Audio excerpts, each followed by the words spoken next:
The Chinese Space Agency has made its library of high-resolution images of the Moon available to the public for the first time.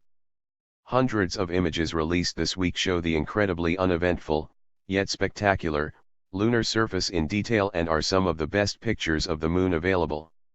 China National Space Administration, CNSA, lifted the veil of government secrecy to showcase the wealth of images and video clips captured by its Chang'e 3 lunar lander and Yutu rover.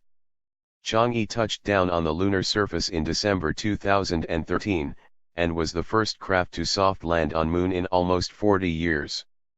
Along with its Yutu Jade Rabbit rover, it has amassed a wealth of information, despite the rover grinding to a halt within weeks on the surface.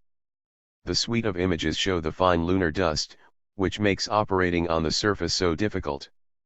The powder-fine rock dust gets everywhere and can clog instruments and can even become charged with thousands of volts of static electricity.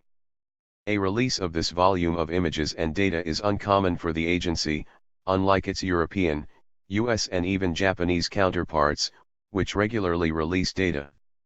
While the CNSA website is difficult to navigate, not to mention entirely in Chinese, the U.S. Planetary Society has reposted the images from both Yutu and Chang'e 3 in accessible formats.